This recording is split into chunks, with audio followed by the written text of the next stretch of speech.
Greetings and salutations, my brothers and my friends. Today I've got a very interesting game between yours truly and Bruce Campbell. And Bruce Campbell is playing as the Warp Spider Exarch on Greentooth Gorge. Suffice to say, this is not going to be a very easy game for me. This game is going back quite a long time. It's probably 2 years or so. I believe it was prior to the playoffs of Elite League Season 2 that we were playing this game. The purpose of it wasn't just one game, but rather it was a series, and the purpose of the series was to try and find a solid strategy, specifically for Eldar, in order to counter the 2 Sentinel build that IG have become very known for. And first things first, in order to counter that, you need a good map, right? And it turns out Greentooth Gorge is actually a very good map for countering Sentinels. Why is that, you say? Well, let me tell you. The power of the Sentinels is solely in its capacity to bleed your army without actually allowing the IG player to bleed himself.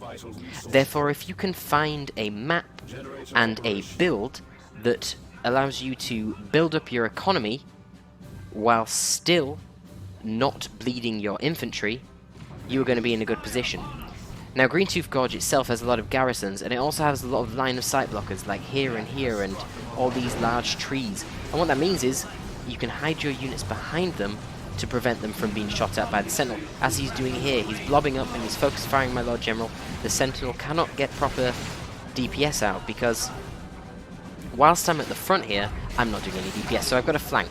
So he gets 1 kill on the Lord General before he's forced off by the Sentinel and retreats. How much bleed did he incur? He only lost 1 Dire Avenger. That's 30 requisition down the drain. I actually lost 30 requisition too, so he's matched me on the bleed there. Of course, he is sacrificing the map in the early game because he's only gone for 2 Dire Avengers. Why has he done that? Well, he's got the 2 generators early on, and he's got a Shuriken out. Now, to get 2 generators as opposed to 3 early on, this is a bit controversial. It essentially depends on your bleed. If we look at him here, when this Shuriken was purchased, he would have had about 50 or so power. That is, sorry, requisition, 50 or so requisition. That is after losing a Dire Avenger model, so that means he would have had 80 requisition. Therefore, if he built his generator, he would still be missing 20 requisition when that Shuriken purchase started, and therefore he would have delayed his second Shuriken. So that's why he goes to the 2 generators. If he didn't bleed anything at all, then he'd be fine to go for the 3rd generator, but how likely is that? Very, very slim. So he goes for 2 to maximize the speed at which he can get the Shurikens. Now, because of all the garrisons, as you see him using here, the Sentinels cannot bleed ranged units whilst they're in the garrison. So you can use the garrisons as a sort of screen in an area to stop you from losing the point. If he didn't have that garrison there, he would have had this Shuriken forced off and I would have decapped the point. And this is the advantage of playing on a map like Greentooth Gorge, where you've got these line of sight blockers and you can derp around with the Sentinel and prevent it from actually being able to bleed your units whilst not letting them gain a simple amount of map control. So line of sight blockers and garrisons are key to any map in which you want to counter 2 Sentinels. Interestingly, because of the garrisons, it's also forced me into a bit of a predicament. I need a way to counter that in order to keep my early game pressure up, and therefore I've chosen to get the grenade launchers. Not really a war gear that you see purchased very often, and I mean, it's twofold. When you're going for IG, you really want to... Oh, actually, this is quite an important moment. He tries to put the Shuriken into the garrison, but before he actually can do so, I stomp him. But the way that the commands work, when he's stunned, the unit still wants to do the prior command, and it won't retreat. So that actually leads to a wipe Shuriken there, which is kind of huge. He should have seen that coming, and he shouldn't have tried to put it in the garrison when I had the grenade launchers, but he did, so he lost his Shuriken. Also, just witness the actual damage capacity of the grenade launchers early on. Like, dude, that's like 1/3 of the Dire Avenger squad's health just instantly gone.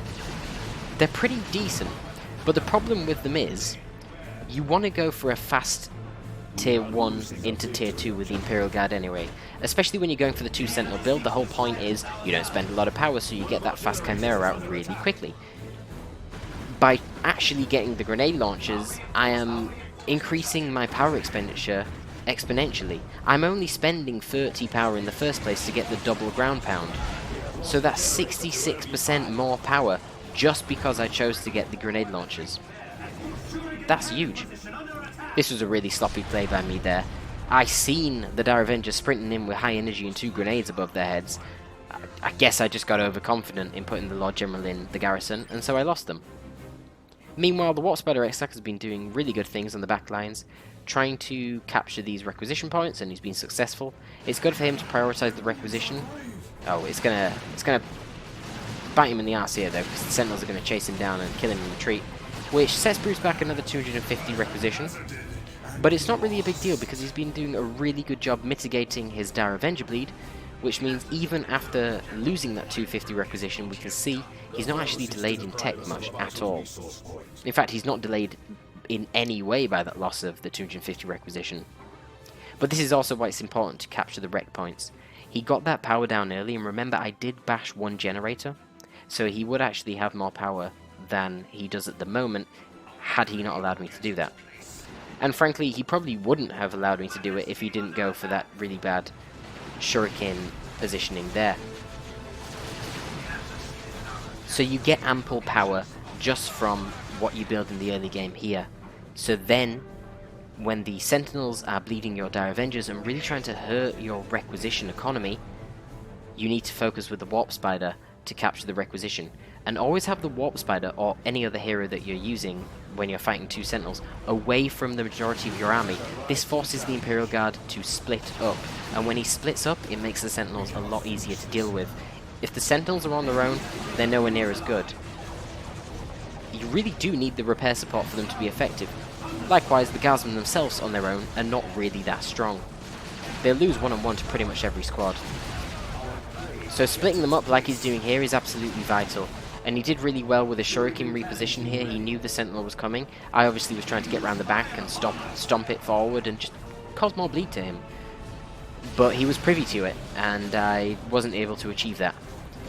But the other thing that's great about this map, and the secondary thing you need to consider on any map that is good for countering the 2 Sentinels, is the gen farm is very safe. Especially this one. It's a bit unfair because it is an asymmetric map, but these 2 routes to the gen farm are very easy to lock down with suppression. This sort of arch here, it's more difficult.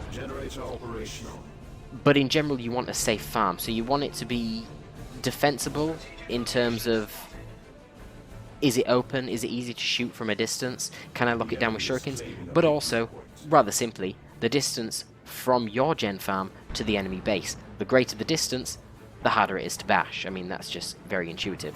And Greentooth Gorge, you have a fairly defensible farm in terms of positioning. You can set up shurikens here, here, in the garrison here, 1 guard on this side, 1 guard on this side.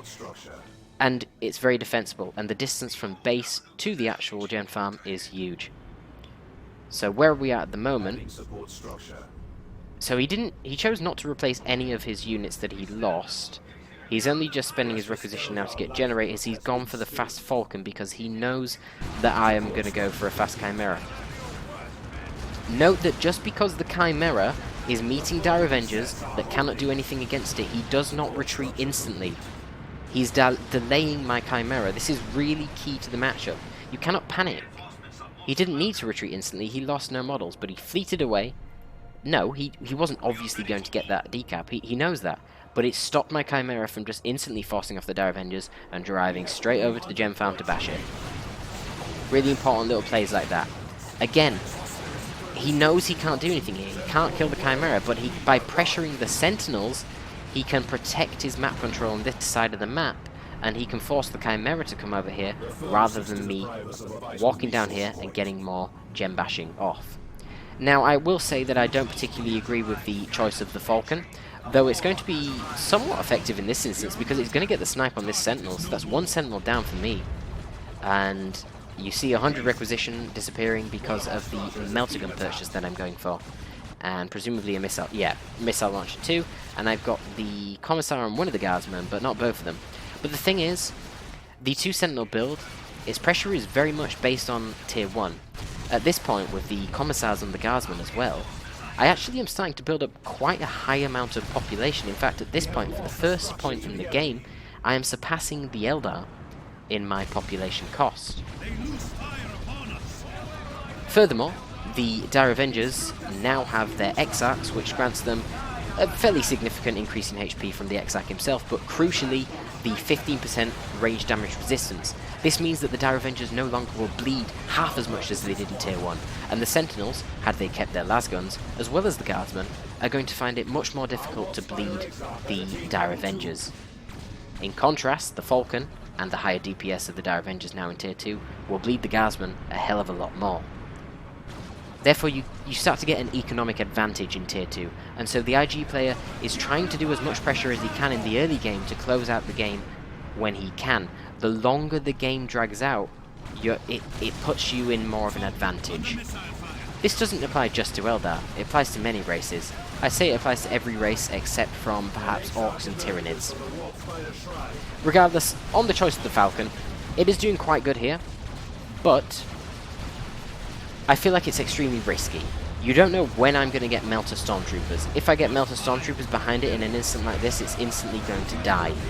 Definitely don't get it against the Inquisitor, because she can drop in those extremely cheap Melter Stormtroopers. And it's just too much of a risk. See, really nice use of the Crackshot Global here on the Warp Spiders, melts the Lord General. Again, I don't really think the Warp Spider choice is particularly good, because the Falcon is just, it's so risky for it to die. It doesn't have a lot of HP at the end of the day, and in fact at this point it is going to die. And that's a massive investment that you've put all of your power into, and I feel like whilst it does have quite a strong initial shock factor, and in this case we've seen that, it did kill a Sentinel outright straight away, I feel like it's kind of doomed to die against the Imperial Guard. The Imperial Guard just have such strong AV potential. I don't think you should ever get a vehicle particularly fast against the Imperial Guard. The only exception is probably the War Truck, because that supports the Tank Busters so well and is just really cheap in the first place. But now we see the Warp Spiders, and they got the snipe on the Lord General. That's good, but Warp Spiders bleed a lot, and they are only light infantry, so they're not going to do particularly amazing against Guardsmen unless the Warp Spiders are in cover and the Guardsmen are out of cover. I think that's risky. I would rather see him go for...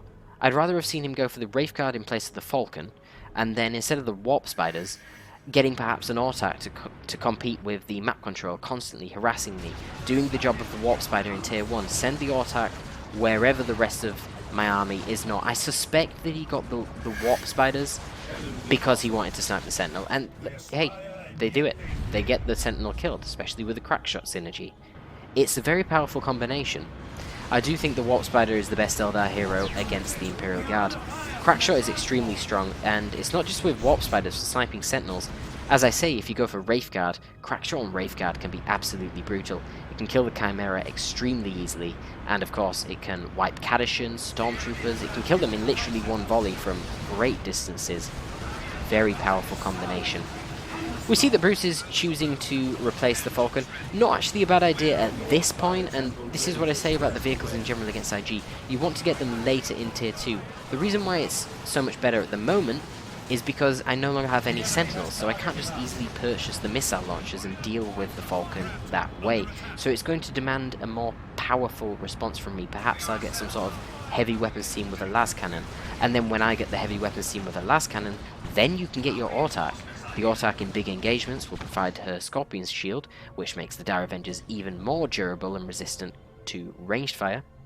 She can then jump my heavy weapon team, and then when the las cannon is off the field, she is a very fast, versatile unit that can solo everything bar the Ogrins, or Catachans for that matter, but that just provides you with a lot of map control and map pressure against the IG. If of course you have forced the IG to get Catachans, you should be in a relatively good position to start with, if you then choose to go for Wraith Guard, because Catachans can't do anything against Wraith Guard. They can't knock them over with the old reliable. They will die in one volley at full HP if every single Wraith Guard hits them. These are the sorts of situations that you want to try and set up. Now, I see the Falcon, and I am aware that if I get a heavy weapons team, he's probably going to get an Autarch and punish me greatly for it. Furthermore, he's playing as the Warp Spider Exarch, and he also has Warp Spiders. There is too much potential for jump squads to mitigate my heavy weapons team, and I know that he has no rangers, therefore I get stormtroopers, with the intention to get the melter guns on them and snipe the Falcon that way. However, Bruce is very wise. He knows that this is probably the play I'm going to make, he predicts it, and he builds rangers preemptively. Oh, scratch that, he's not that wise. He cancelled them and went for another Guardian weapon team. Okay, maybe, I don't know why he did that, to be honest. Again, that was probably a mistake. We'll see if the Melter Stormtroopers can get the snipe on the Falcon. The thing with the Stormtroopers is they are really good against transports the first time you use them, but once the opponent is aware that they're on the field, they're going to be a lot more careful about extending their transport out too far. And, I mean, of course, they can just build detection as well. So he's setting up a really nice flank here with the Shuriken and the Bright Lance to pin my Chimera in place. Unfortunately, Chimeras are just a bit too durable. Oh wow, I mean that came close. 3 HP. So good job I was level 2, right? If I wasn't level 2, that Chimera would be dead. But we see the Chimera backing off. Oh, he does get took out by the Falcon. However, the Falcon has now ran into the Ogrins, which means the Falcon's going to die. And again, we see that I was setting up a flank because I had the Stormtroopers here, and he wanted to move away from them so that they didn't snare it with a Melter Bomb. But all this time, I've not really had too much to actually counter the Shurikens anymore because I chose to not go for spotters in Tier 1. So the Shuriken was able to lock down the center quite easily here, and this means that I've not really been able to compete with any of the map control on these sides of the map. So he's got my natural VP, all of these points. He's even owned the points on the northwest side, and he actually got this requisition fully matured. So not particularly great for me. My economy is starting to fall behind, though I do still have a VP lead, and I got that really nice pickup on the Falcon. To be honest, I don't think the Warp Spiders have actually bled Bruce too much here. He's used them pretty well. But I still think they're a bit of a risky play and probably not really worth it. I think Wraithguard are just so much safer. No matter what build I go for, the Wraithguard will always be strong. The Wraithguard give you extra potential to kill a Chimera. Nice use of the single deployable cover here. Lets me hold out a little bit longer. I'm really trying hard to not lose VPs. I'm gonna... Wow, okay. That was a very clutch retreat. If I retreated even half a second later, the grenade would have knocked over the Sergeant and the Commissar, and the Warp Spiders probably would have killed them with the extra time to shoot at them. Then again, they've got 230 HP. Wow, okay. I thought they would not have had so much HP. Maybe they would have lived. Ogrins are kind of struggling because there's nothing to support them. Without any spotters, it's a bit difficult. They're kind of just getting suppressed, and again the garrisons in this map have been an absolute pain. I tried to deal with these Dire Avengers, they just went in the garrison. The Ogrins can't really do much about that. And we see the next Falcon coming out. I've lost track at this point. Is this the second Falcon or the third? I think it's the third Falcon, right?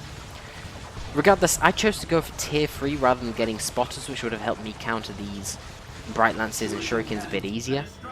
And the result of that is that I'm actually going to lose my entire farm, though it's not completely a disaster, because at this point in the game it is a little bit late to be gem bashing me. I've got over 200 power banked up. I'm not actually sure that going for spotters in the first place would have particularly helped. So I'm probably banking on going for a Lehman Russ. I do always have the potential to drop one in, but apparently I don't want to do that. Oh, this is a rocket run. I was going to say, because I'm using Creeping Basilisk Barrage, I'm not. That's a rocket run, and it wipes the Shuriken, which is probably worth it. The Shuriken was the only thing that is holding off the Ogrins, and in fact, if I use the Melter Stormtroopers correctly here, I might actually be able to snipe the Falcon. If I can snipe the Falcon as well as getting that kill on the Shuriken with a rocket run, it will definitely be worth it. So, Bruce is playing it really well here. He knows not to come down this side. He's only going to get hit by the Meltonade. He gets the Dire Avengers out to try and force off the Melter Stormtroopers, but I'm aware of that, so I pull back the Melter Stormtroopers and let the Ogrins deal with them. Though the Falcon is still alive, and I'm taking quite a long time to kill it. Of course, I've lost line of sight, so I don't see it here. I expected it to snuck up this way, but it hasn't. I think I might just get the kill. I believe that's it. Yeah, it is going to die. So I get the kill on the Falcon, which is amazing because he just hit tier 3, so it was about to get the energy shield. But as we can see, the Dire Avengers just scale so well. They can beat the Guardsman one-on-one once they get that Exarch really easily, even when I have the Commissar. The difference that the Exarch makes when you're fighting ranged units is absolutely massive. It's such a good upgrade of 15 power. Though it turns out they did lose it here. But again, the garrisons are proving a nuisance. My Ogrins just can't really do too much. We see that Bruce is making very liberal use of that crack shot on the Warp Spiders. I do see the grenade coming and attempt my best to dodge it, but unfortunately he does still get 2 models, which means they're going to be healing in base for quite some time, and I've not actually really got any of the map. Yeah, complaining about the map itself. The garrisons prove extremely difficult, and as I say, the line of sight blockers as well are quite a pain. We also see that Bruce is starting to use the webway gates, which again is another factor that helps the Eldar massively against IG on this matchup. If you want to kill IG and the 2 Sentinel build, this is a map to do it. Sentinels need to bleed. Line of sight blockers and garrisons prevent Sentinel bleed, as well as correct usage of your early ranged units to delay them as much as possible, but not to actually allow yourself to bleed. Meanwhile, you have a safe gen farm, and you want to get out your double suppression team as soon as possible. With the Seer Council in the field, there's really nothing that I can do to stop him. The VP pressure is extremely immense at the moment. I've only got 34 VPs left, though I did manage to sneak out a Lehman Russ. Okay, I was going to say the Ogrins need to get out if they've not got Use Your Head. Fortunately, they have Use Your Head, which means they're going to be able to knock back the Seer Council and delay them a little bit longer. But I think, did he actually Entangling Web me there? Yeah, he did. I somehow managed to get out without losing any models on the Ogrins, and the contributory fire from the Guardsman and the Lehman Russ does eventually force off the Seer Council, but I do not have a lot of time. There's only 23 VPs left for me. I have only 1 requisition point on the map, and most of my units are off the field, but the Lehman is not, and that is key. This must be a creeping Basilisk barrage. Obviously, I'm a little bit desperate at the moment. Bruce is really good to dodge that and not panic. I don't have a lot of time. I need to get the decap urgently so that I don't lose this game purely on VPs. That's what that creeping Basilisk barrage was. A lesser player would have panicked and retreated there, but Bruce is not a lesser player, so he doesn't let me get away with that. And of course, he has the Fire Prism on the way. The combination of the Haywire Grenade and the Fire Prism will prove quite troublesome for the Lehman Russ, but it needs to turn off of the spread shot. It turns off the spread shot and then shoots the focus beam at the Guardsman. Not particularly ideal. In fact, he might lose it. Okay, no, I'm not going to pursue. I don't actually have line of sight. Stormtrooper's going for a cheeky little decap, and Bruce returns the favour using Seer Council that have come out of this webway gate here. He does have a lot of red. I mean, there's not too much I can do, to be honest, because no matter where I'm at, he can just start dropping gates and constantly harass me, and I've only got 15 VPs, so I kind of need to lock down the center. But I suppose whilst I have the Lehman Russ, I'm okay. I think I must have realized that the Seer Council couldn't get out here quick enough without the assistance of a webway gate, but I just can't afford to go hunt it down with my Lehman, because I have so few VPs, it needs to stay around here to defend. Without the Lehman, I don't really think I have much choice. Much chance in defending successfully. I'm going for the Vanquisher because it gives you that sweet DPS rise. The Vanquisher cannon actually shoots at a fire rate that is akin to approximately double the default battle cannon, but of course having the extra range is also particularly very, very beneficial against fire prisms. I think this Warp Spider jump here is a little bit ambitious. You generally want to get behind the Lehman Russ in the first place so that you can get the extra damage from the rear armor, but also it's just awkward positioning. I'm using this line of sight blocker to protect myself from the prism, but I'm really desperate because there's just no VPs left, and I don't really have too much to stop him from capping. He's got a very durable squad here in the Seer Council, which can easily cap up, and there's not too much I can do about it. I'm trying my best, but I realize there's no way that I can dislodge this force at the moment, and so I actually send off my sneaky little Stormtrooper squad down to the side to decap there. The Warp Spider Exarch is getting a little bit greedy, trying to go for the decap. He knows, does Bruce, that if he gets this decap on my natural VP, this is GG. But I punish him for his greed and I kill the Warp Spiders. Seer Council are doing what they can, being a bit of a pain, forcing me to... Oh wow, they might get the snipe on the Guardsman. They distract the Lehman, they're basically trying to distract the Lehman Russ, but I'm wise to it and I do not let him get away with that, so I just ignore them. Because I know that it doesn't matter having them behind me, they can't actually destroy the Lehman Russ, and I know that the Bright Lance is not chasing either, and it's positioned incorrectly. He actually grenades his own Bright Lance there, expecting the Ogres to go for the Bright Lance, but I know that I don't have the VPs, and my Stormtroopers down here were forced off by the Warp Spiders, and they're going to get the decap, so I need to get my Ogrins onto the VP in the mid as soon as possible. So I do that. The Ogrins are forced off, the Shuriken's forced off, the Warp Spiders get the cap on the natural, and he's going for the cap in the center again. If he gets this cap, I'm going to lose. So I do my best to prevent it. I use a Creeping Basilisk Barrage to force off those two squads. But now there's Wraithguard, another threat to deal with. I've somehow managed to pull Kasrkins out of my arse, so they're great because they can actually do really nice piercing DPS to force off these pesky level 4 Dire Avengers in spite of them having the Exarch. But the Wraithguard are going to cause problems as always, pressuring the Lehman Russ. So fortunately the Kasrkin were there, they killed the Dire Avengers, which I guess Bruce just doesn't really give a shit because he knows that the Seer Council are coming up and they've got loads of durability. The Kasrkin can't kill them before they get the decap. I'm going to chuck a grenade on them, try and get as much damage in as possible. I even killed the Spirit Seer here, stunning the Wraithguard and doing a lot of damage to them. They can't quite kill the Lehman Russ because I'm microing it, and my Stormtroopers are down here getting the decap to keep me in the game even if he gets the cap here. But he has reinforcements coming out really quickly, and the Stormtroopers have to go after they get the decap, and he now has the center, so I need to get a decap in the center somehow before he can cap this, or I've lost the game. So Ogrins are actually charging from all the way back here, knocking over all of their Guardsmen, and I'm really struggling with the Lehman Russ. It's on the edge of death for sure. The Bright Lance is getting shots at it. The Seer Council are doing special attacks and sending my Guardsmen absolutely flying. But the Guardsmen here are somehow managing to decap. It's this fella here. Look at him. He's a brave lad. He's saving the game for us all. Because he has got the cap there. I'm down to 4 VPs at this point. So we see a desperate Eldritch coming out to try and stop the decap. And he actually kills his own Shuriken. And he calls the GG. And for some reason, okay, yep. He just throws in the towel, I guess. He loses the Dire Avengers as well. And the Lehman Russ stays alive. It's now level 3, so at this point I'm pretty much in the ascendancy on 4 VPs. This game, I haven't watched it in about 2 years, so I didn't know quite how it went in the end game. So this is a lot to process for me, never mind you guys. I know I won it. I mean, looking at it now, I think you guys know I won it. But how the hell it got to this stage, I have absolutely no idea.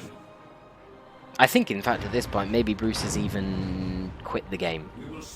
Done a bit of a rage quit, because I don't suspect if he was trying very seriously, he'd be buying the Howling Banshees.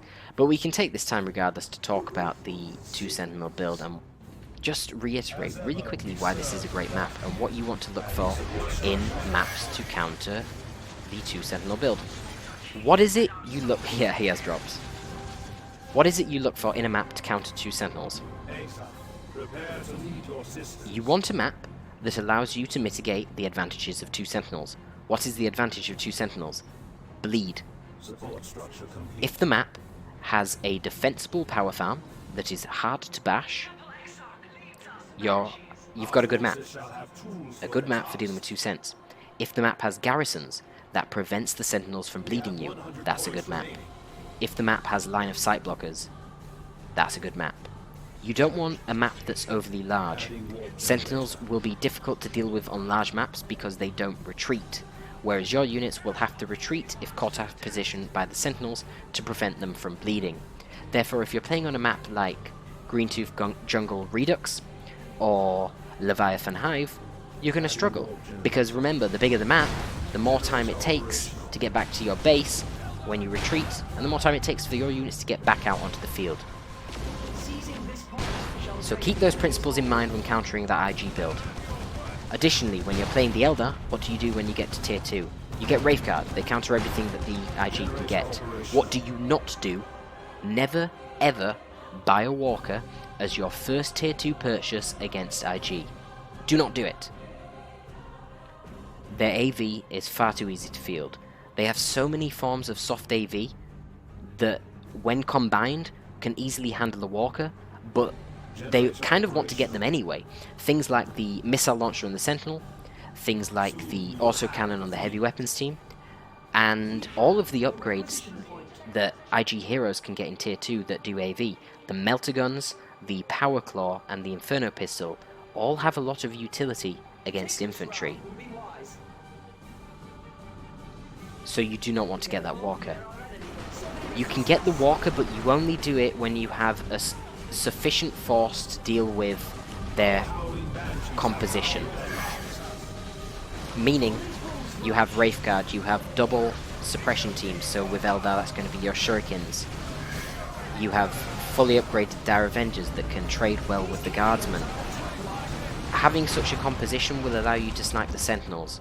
Once you snipe the Sentinels, then a vehicle becomes more viable, because you know that they have to then get a heavy weapons team with a las cannon to try and kill the vehicle. When they do that, you have opened up a weakness to jump squads. So for example, with Space Marines, you can then purchase tier 2 ASM if you do not have the ASM from tier 1 already. With Chaos, you can get Raptors, and always go for Raptors over Bloodletters because Raptors are better against range units. Suppressing them makes it harder for them to kite you. Additionally, Raptors have heavy melee, which makes it easier to kill the Chimera when you combine it with the Plague Marines. Also, the heavy infantry of the Raptors is actually a benefit in this matchup because it makes them a lot more resilient to Sentinels and the Guardsmen prior to getting their lasguns. This is most unfortunate. So we do see the end of it there. Of course, the game was decided a long time ago. Bruce did actually drop. A bit of a frantic one at the end there, but I think it's really educational. I hope this has helped you get a bit of insight into the matchup. If you follow through what I just said to that point where you're getting that late game vehicle and you force the enemy IG to get that heavy weapons team with the las cannon to kill it, and then you counter that by going for an Autark, tier 2 ASM, a Weird Boy, or if you already have the Weird Boy, tier 2 Storm Boys, Raptors. Every race has something that they can get in that instance, and your composition then will absolutely smash the Imperial Guards. What are they going to have? Catachans or Spotters? They're not going to have both, remember, if they've gone double Sentinels. You're going to kill the Sentinels because they just do not have the durability, and Guardsmen do not have the repair rate once you hit tier 2 and you've got so much DPS coming out. So they're going to lose their Sentinels. They've got double Guardsmen, which are eating a lot of upkeep, and they're bleeding a lot every engagement. They try and get some AV out, but it's insufficient because you have a jump squad. They're not going to have Catachans because they need to get Spotters to deal with double setup teams in tier 1. Because they lack Catachans, your jump squad in tier 2 is going to be uncontested. Therefore, you do not need to even worry about tier 3. In the event that they manage to get tier 3 and pull out a Lehman, it doesn't really matter. You don't even need to go tier 3 yourself. Simply double down on the suppression teams. Spotters can only handle 2. With a jump squad out on the field and a vehicle of your own, Spotters will struggle to even handle 2 setup teams. Purchase a third one. If you're the Space Marines, purchase a Librarian. That counters the Spotters quite well. You can use Gate of Infinity to teleport back your suppression team when they use the mortar shell behind it to knock it forward. You can use Veil of Time to counter the smoke. This is how you beat 2 Sentinels with any race. It's the same strategy always. Double suppression in tier 1, line of sight blockers and garrisons for the map, and a safe power farm. Do not make your squads retreat too quickly early on, but don't allow them to bleed you. Do not commit to army versus army fights. Split up your army. Keep multiple Dire Avengers together so they can force off Sentinels with green cover. Use your hero on the opposite side of the map to force the Sentinels to come over and engage him. Once you get to tier 2, never buy a walker. Never buy a walker first. Get artillery.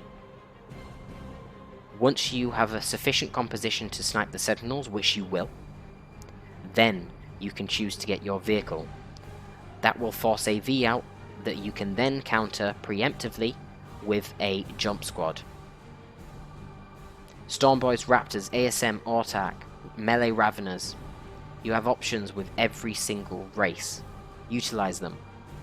Crush the tier 2 IG composition, break their economy. You do not then need to go to tier 3 yourself. If in the unlikely event that they get to tier 3 and get a tank out, all you need to do is spam suppression teams in the event that you are Space Marines, you build a Librarian. This is a gem, guys. This is everything you need to know to ever beat 2 Sentinels from the IG. I hope you find this useful. I hope we no longer see 2 Sentinel builds because they eventually become unviable. It is cheese, that is all it is, and it is not particularly strong.